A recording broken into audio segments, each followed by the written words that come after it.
세상을 뒤집는 역사적 사건들을 열거하면 제일 먼저 생각할 수 있는 게 불의 발견입니다. 그런데 누구로부터 시작됐는지 잘 모릅니다. 문자의 사용도 역사를 바꾸는 사건이라 할 수 있습니다. 이것도 나라마다 다 다릅니다. 그 외에도 역사 속에 있는 굵직한 사건들을 말씀드리면 알렉산더가 제국을 건설한 것, 또 로마 제국이 세워진 것, 또 십자군 전쟁, 아시아와 유럽을 연결시킨 징기스칸의 몽골 제국, 그리고 거대한 중국의 역사, 십자군 전쟁, 흑사병, 프랑스 혁명, 공산당 혁명, 1차 세계대전, 2차 세계대전 이런 것들을 열거할 수 있고 그런 가운데에 나왔던 아주 특별한 책, 또 특별한 발견 이런 것들도 역사에 지대한 영향을 미친 것이라 할 수 있습니다. 그런데 이런 모든 것들은 한 시대를 풍미하는 일이었고 이후에 일정 기간 영향을 미치는 것들이었습니다. 그렇다고 해서 이것이 인류사 전체를 바꾸었다라고 단언할 수 있을까? 그렇지는 못합니다.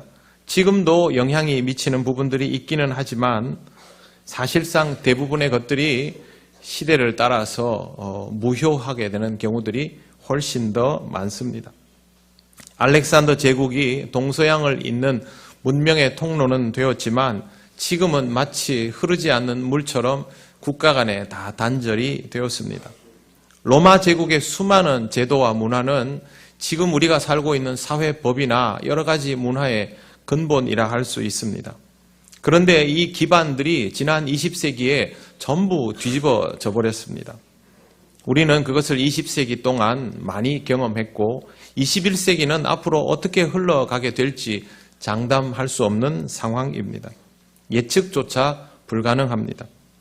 그토록 거대하던 몽골 제국도 이미 사라진 지 오래고 영토의 상당 부분은 중국에 속해졌고 또 나머지 땅은 참 험난한 곳이라서 그 후손들이 여전히 목축을 하면서 살아가고 있습니다.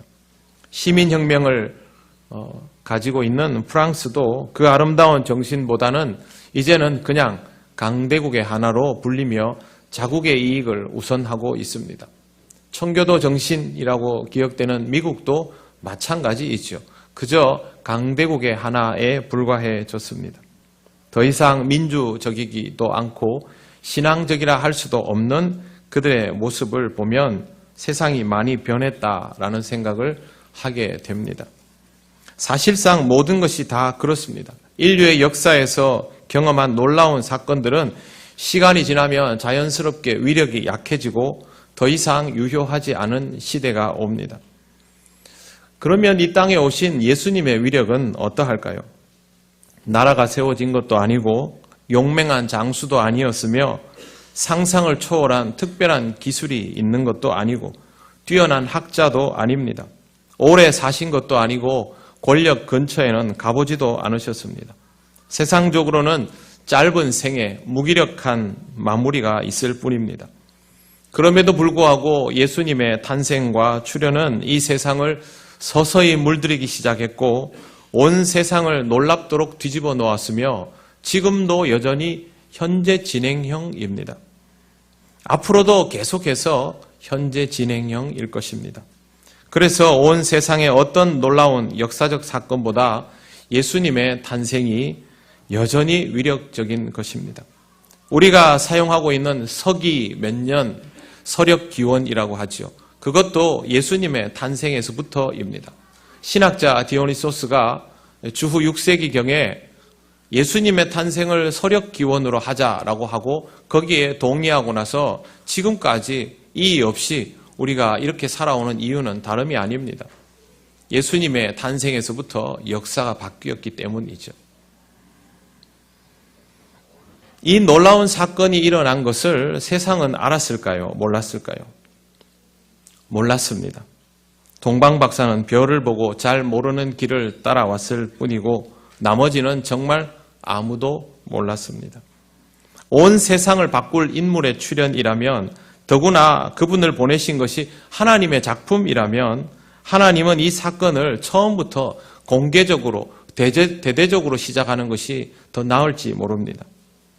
그런데 사람들은 아무도 몰랐습니다. 궁전도 아니고 예루살렘도 아니고 베들레헴의 구석진 곳이니 알 방법이 없었던 것입니다.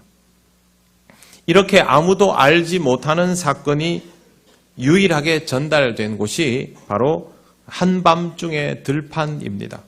오늘 우리가 읽은 말씀 앞부분에 8절에 보면 그 지역의 목자들이 밤에 밖에서 자기 양떼를 지키더니 그렇게 됐습니다.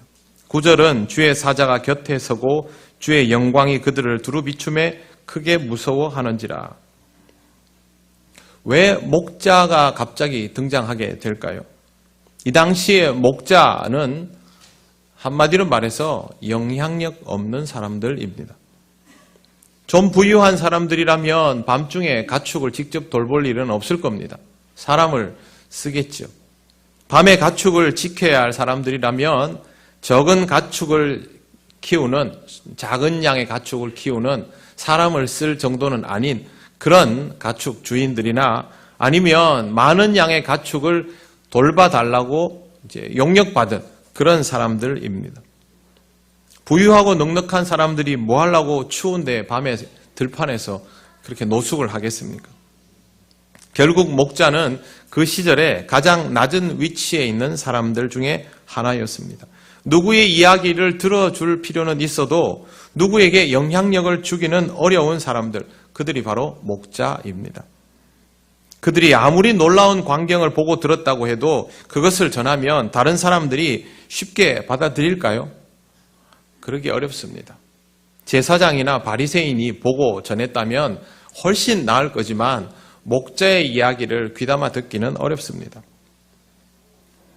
하나님께서 목자에게만 나타나시면 굉장히 비효율적이다라는 것을 모르셨을 리 없습니다. 그걸 아시면서 왜 이렇게 비효율적인 전달 경로를 폐쇄적으로 하셨을까요? 우리로서는 하나님을 이해하는 것이 너무 어렵습니다. 우리 같으면 절대 이런 방식으로 하지 않을 것입니다. 대대적으로 오래전부터 광고를 하고 예수님께서 탄생하시는 날도 아주 요란하게 해야 사람들이 다 알아보고 처음부터 숙이고 들어갈 거 아닙니까? 하나님은 왜 이렇게 하실까요? 답은 아주 간단합니다. 하나님의 소식은 바로 이런 사람들에게 전해져야 하기 때문입니다. 하나님은 이런 일에 있어서 전달의 효율성 이런 거 생각하지 않으십니다. 어차피 모든 효율성의 궁극은 하나님이십니다. 싸움 없이 여리고를 무너뜨리시고 모세를 통하여 홍해를 가르시고 불가능을 가능하게 하시는 이가 하나님이시기 때문에 우리에게 중요해 보이는 효율도 하나님에게는 의미가 없습니다. 하나님은 그것보다는 이 소식이 누구에게 필요한가를 먼저 선택하신 겁니다. 큰 기쁨의 좋은 소식은 바로 이 소식을 꼭 필요로 하는 사람에게 먼저 전달되어야 한다. 이것이 바로 하나님의 마음입니다. 그러면 목자들은 하나님의 아들이 이 땅에 오시는 것에 대하여 지대한 관심을 가지고 있다가 이렇게 경험하게 됐을까요? 그럼 그렇게 무서워하고 놀랄 필요가 없습니다. 많은 유대인들, 거의 대부분의 유대인들이 관심을 가지고 있는 사항이기는 하지만 목자 같은 사람들 또 신앙생활을 제대로 영위하기 어려운 그런 낮은 신분에 있는 사람들은 오히려 이런 일에 관심을 가질 여유가 더 없습니다. 오늘이 성탄절이라도 관심 없는 분들 많지요. 그들은 왜 관심이 없을까요? 여러분은 여기 와서 이렇게 반갑고 기쁘고 좋은 얼굴로 예배를 드리지만 이 시간에 여기 올 필요를 요만큼도 느끼지 못하는 분들은 다 나름대로의 이유가 있습니다. 목자들처럼 그 사람의 인생에는 여기에 있을 여유가 없기 때문입니다. 그들은 주님을 만나거나 주님을 기다리거나 하는 일에 집중할 그럴 형편이 되지 않습니다. 주의 말씀을 들을 만큼 여유롭지 못한 마음 상태인 사람들입니다. 목자들은 밤에 잠을 잘 수 없지요. 잠 못 자는 것만큼 인간에게 큰 스트레스가 없습니다. 스스로 스트레스 받으면 그때부터는 여유를 잃는 겁니다. 그럼에도 불구하고 하나님은 그 목자들에게 가장 먼저 소식을 전한 것처럼 이런 사람들에게 먼저 소식을 전합니다. 알고 보면 나중에 예수님께서 이 땅에서 복음을 전하실 때도 이 방법과 똑같은 방식으로 메시지가 전해지는 것을 알 수 있습니다. 그것을 받아들일 여유조차 없는 삶에 먼저 복음을 전하시는 것입니다. 이것이 바로 하나님의 방법입니다. 복음은 이렇게 낮은 자리에서부터 전혀 효율적이지 못한 상황 속에 있는 사람에게부터 전해집니다. 효율성이라는 것은 하나님이 판단하신 필요 앞에서는 아무것도 아닙니다. 그래서 우리는 이런 하나님의 방식에 적응해야 합니다. 나는 지금 그럴 상태가 아니니까 주의 말씀이 내게 다가올 여유도 필요도 없다. 나한테 들어온다고 이 복음이 다른 사람에게 전달될 그것도 아니다. 그러면 하나님이 우리에게 말씀하시지 않을까요? 그렇지 않습니다. 그런 여유가 없기 때문에, 그런 상태가 아니기 때문에, 그렇게 스트레스 받아 있기 때문에, 그렇게 힘들기 때문에 복음은 기어이 우리에게 다가온다는 것 꼭 기억을 하시기를 바랍니다. 갑자기 주의 사자가 나타나고 그들에게서 나온 광채가 자신들을 비추니까 목자들은 무서워 벌벌 떨었습니다. 천사들은 목자를 진정시키면서 말합니다. 내가 온 백성에게 미칠 큰 기쁨의 좋은 소식을 너희에게 전하노라. 여러분, 이 성경 구절 보면 어떤 생각을 하셨습니까? 굉장히 그 장엄한 광경, 그런 거 많이 생각하셨죠? 스펙타클하게 막 펼쳐진. 그런데 밤중에 이렇게 장엄한 광경이 펼쳐지면 다른 사람은 볼까요? 못 볼까요? 정말 목자 몇 명 외에는 전부 잘까요? 온 이스라엘이? 그렇지는 않을 겁니다. 그 정도로 요란한 광경이었다면, 장관이었다면 누가 봐도 봤을 겁니다. 그런데 성경에 보면 목격자는 이 사람들 뿐입니다. 결국 이 사건은 오롯이 그들에게만 전해지는 것이죠. 그러면 목자들이 이걸 전해받으면 사람이 갑자기 확 변합니까? 여기서부터 하나님을 철저하게 믿고 예수님을 믿고 사도가 되고 막 이렇습니까? 전혀 그렇지 않습니다. 훗날 예수님께서 그리스도이신 것을 온 세상이 알고 나면 그제서야 그때 목자들이 예수님께서 태어나신 날 특별한 경험을 했다 하더라. 이렇게 유추해 들어가는 겁니다. 지금 이 순간은 아무것도 일어나지 않죠. 그냥 목자들만 놀라고 두려워했을 뿐입니다. 사가랴에게도 비밀스럽게 알려졌고 마리아에게도 그렇게 알려졌고 동방 박사는 별을 보고야 알았고 헤롯도 모르고 목자 몇 명이 겨우 경험하였다면 주님은 철저하게 이 세상이 알아차리지 못하게 오신 것이 맞습니다. 그러나 이 소식은 결국 이렇게 오늘 우리에게까지 전해지고야 말았습니다. 온 백성에게 미칠 기쁨의 좋은 소식이라서 그렇습니다. 결과론이죠. 우리가 지금 여전히 예배를 드리는 이유, 이 소식이 오늘 우리에게 여전히 기쁨의 좋은 소식이라서 그렇습니다. 전해졌는데 그게 나한테 기쁨의 좋은 소식이 아니면, 복음이라고 줬는데 나한테 복음이 아니면 그 복음은 나에게서 끊쳐지는 것이죠. 그런 식이면 우리는 오늘 성탄절을 절대 지킬 수 없습니다. 복음을 전했더니 그것을 받아들여 살아보니 나에게 정말 복음이 되었고, 그래서 또 누군가에게 복음을 전했더니 그것을 누군가가 받아들이고, 그렇게 살다 보니 또 그에게 새로운 삶이 있었고, 그렇게 해서 2000년을 내려와서 오늘 우리 같은 사람들에게, 세상 사람들은 아직도 믿지 않는 이 일을 굉장히 강력하게 받아들이면서 유효하게 느끼는 겁니다. 그래서 지금 우리가 거꾸로 쳐올라가고 있지 않습니까? 오늘 성경을 읽는 그리스도인은 목자의 경험을 생방송처럼 느낍니다. 우리도 여전히 잠들 수 없는 밤을 지나고 있고 하나님의 역사를 다 헤아리지 못하고 하나님의 임재가 일어나면 기뻐하기보다는 두려워하는 수준입니다. 알고 보면 스스로의 삶을 힘들다고 여기면서도 여전히 하나님 앞으로 더 나아가지 못하고 최적화가 되지 못한 인생을 살아가고 있는 우리들이 바로 이 시대의 목자인 것입니다. 이런 우리에게 주님이 오셨습니다. 2000년 전에 오셨고 오늘 그것을 기념하는 것이 아니라 목자와 같은 마음으로 이 시대를 살아가면서 성탄절을 맞이하게 되는, 두려워하지만 결국 맞아들이게 되는 우리들에게 주님은 오늘 다시 오셨습니다. 여러분, 성탄절은 기념일이 아닙니다. 부활절은 기념일입니까? 예수님의 부활을 기념하는 날입니까? 성탄절과 부활절, 우리에게 주님이 주신 모든 주일은 기념일이 아니라 현재형입니다. 하나님이 여전히 살아계시고 예수 그리스도께서 우리의 구주이시고 나는 그 하나님을 믿고 그리스도를 믿고 이 자리에 나와 찬양과 경배를 드리기 때문에 시대의 흐름과 상관없이 오늘은 우리에게 현재형인 것입니다.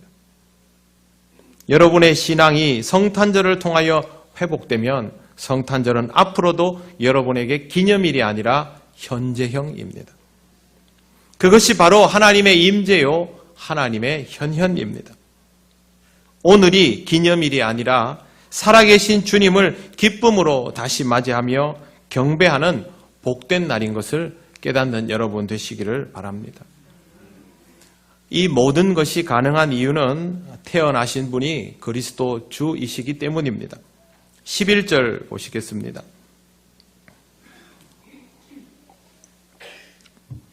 오늘 다윗의 동네에 너희를 위하여 구주가 나셨으니 곧 그리스도 주시니라. 그리스도 주가 이 땅에 오시는 일은 목자가 보기에 놀라운 광경 정도가 아니라 앞으로 온 세상이 놀랄 사건입니다. 처음에 말씀드린 것처럼 주가 오시는 사건은 인류 역사 속에 일어난 어떤 사건보다 폭발력 있고 지속적으로 유효합니다. 불의 위력은 전기로 대체되고 말의 위력도 자동차나 다른 동력으로 대체되고 책과 생각의 위력이 컴퓨터를 넘어서서 인공지능으로 대체되고 있습니다. 어쩌면 더 세월이 가면 공상과학 영화에 나오는 것처럼 우리 신체의 일부마저도 인공으로 바뀔런지도 모르겠습니다. 그러나 우리가 존재하는 한 창조주 하나님에 대한 신앙은, 우리를 구원하신 예수 그리스도에 대한 신앙은 결코 사라지지 않습니다. 예수님의 탄생으로 시작된 새로운 역사는 우리의 후손들에게도 여전히 동일한 현재이기 때문입니다.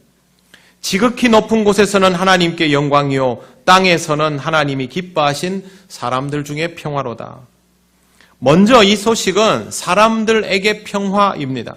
하나님이 기뻐하신 사람들에게는 평화가 임하는 사건인 것입니다. 그런데 이것이 왜 하나님께 영광이 될까요?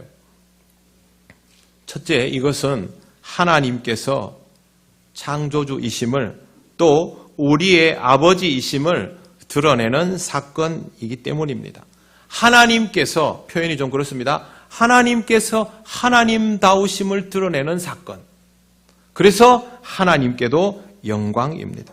하나님은 이것을 이 땅에 독생자를 보내심을 통하여, 자기 희생을 통하여 내가 너희의 하나님이다. 나는 너희의 하나님답다. 나는 너희의 아버지답다. 내가 세상 모든 것들의 책임과 권한을 다 가지고 있다라고 확인시켜 주시는 사건입니다.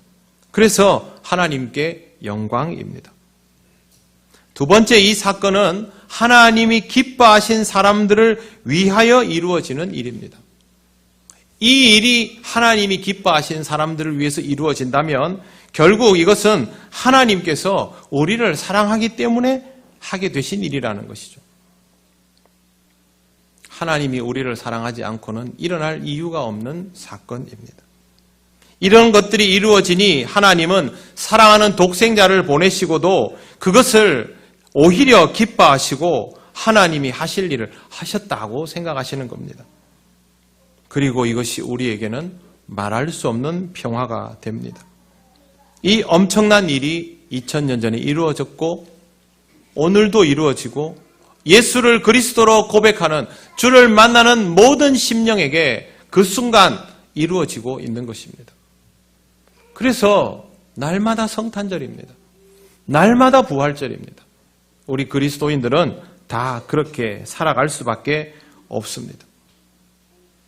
오늘 아기 예수님을 기쁘게 맞이하시고 여러분의 삶에 새로운 출발이 다시 주어진 것을 경험하며 살아가게 되시기를 바랍니다. 이것은 하나님께 영광이고 하나님께서 기뻐하시는 여러분들에게 평화입니다. 이 평화를 통하여 여러분의 삶이 달라질 때마다 오늘 말씀을 꼭 기억하시고 그때마다 지극히 높으신 하나님께 영광을 돌리시고 기쁘고 복되게 살아가시기 바랍니다. 하나님께서 모든 것을 던져서 우리를 살리시고 우리를 평화롭게 하시면 우리가 잘 살아야 됩니다. 행복하게 살아야 됩니다. 여러분 자녀에게 왜 모든 것을 다 쏟아붓습니까? 행복하라고 그러는 거 아닙니까? 다 주셨으면 그걸 받아서 온전한 삶을 살아야죠. 평화를 누려야죠. 우리가 하나님께 영광을 돌릴 수 있는 성탄의 가장 큰 예물은 하나님을 기뻐하고 서로 평화를 누리는 삶입니다. 바로 이런 삶을 통하여 하나님께 영광을 돌리시기를 바랍니다. 하나님께서 언제나 여러분의 현재에 동행하여 주셔서 영원한 하나님 나라가 오늘 나와 함께 있음을, 내일도 나와 함께 있을 것임을, 영원히 나와 함께 있을 것임을 잊지 않도록 역사해 주실 것입니다. 하나님께 영광을 돌리며 복된 성탄을 누리시기를 바랍니다.